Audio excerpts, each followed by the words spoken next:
Hey everybody, hope you're all doing good. Recently picked up one of these Crosley Cruiser turntables from the Value Village for a whole whopping $3, and well, it's not really too well built. It does look very cute, and my girlfriend is a big fan of it. So this was sold as a portable turntable. However, it's not very portable as you need to plug in the adapter, which I think is kind of really stupid and defeats the purpose. So I thought, what if I was able to convert this to a battery? And now, spoiler alert, when you go around the back here, you'll see that there is actually nothing plugged in. However, we are actually able to make this, finally, a portable turntable. In all of its glory. So stay tuned.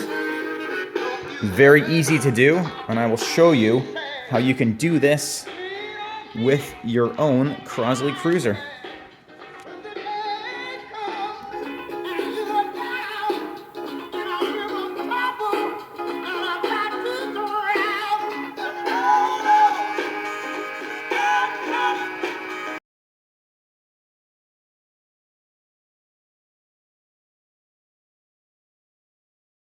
All right, so here it is with everything wired up. Now, this video is going to be kind of weird because I did get everything wired, but there's not a lot of room to work. So if you look really closely in the back, I'm going to try to show this the best I can. You can see the battery pack in there. I just glued it in. I did file out the back plug so that we can fit our Tamiya plug, whatever you want to call that, there for the battery around the back, which is with a little bit of hot glue. It was a very snug fit, which I was happy with. It was just pressed in there. Didn't even really need the glue, but that's just a little bit of insurance. So you can see the battery pack is there, and then it is spliced into the female end for that plug. And then this wire here goes around, and that wires into the yellow and black, so the positive and negative leads for the turntable. And everything on this is really nice because it unplugs with a plug connector, so we can actually take the whole platter out of this very easily, and just my wire stripper to hold it in there. But yeah, really simple. Just basically tie in that battery pack. We're going to cut the lead of the battery, and then we're going to splice in another wire, run that connector out the back, and then run our secondary spliced lead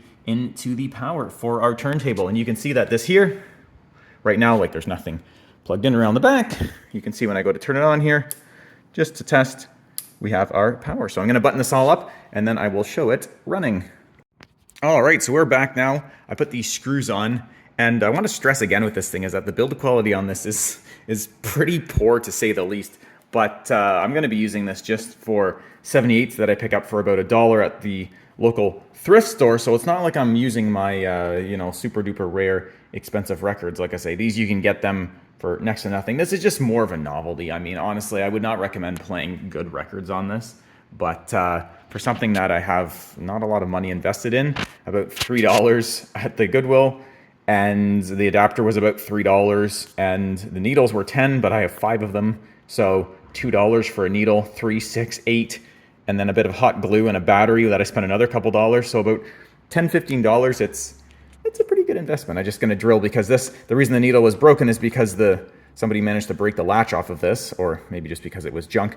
But we are running right now on battery, and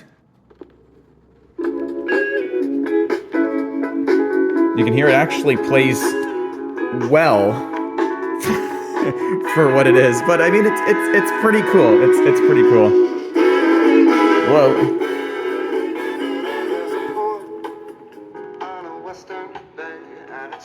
Actually sounds better with the lid closed, if that's a thing. It like takes away some of the echo. Well, that's it playing there. You can see totally on battery. We don't have our adapter plugged in at all, which is pretty cool. I have to say this. I don't know why they didn't build these with a battery in it for the cost that it would have cost to do it. But anyway, you can do this yourself, and I think I'll actually get some pretty good runtime off of the battery because it's meant for an RC car, and those, I remember using those as a kid. Like, that's an old battery pack, and I would get a good amount of runtime off of those batteries. So I don't know, we'll do some testing, and I'll put it in the comments how long I can actually get on a charge for this. But I mean, a 78, you get one song and then one song on the flip side, so it's more of a novelty, but I think you'll get a good amount of runtime anyway on it. So anyway, that's the video. Hope you guys enjoyed this thing. Let me know if you pull this off. Very easy and very cool to do. Thanks for watching.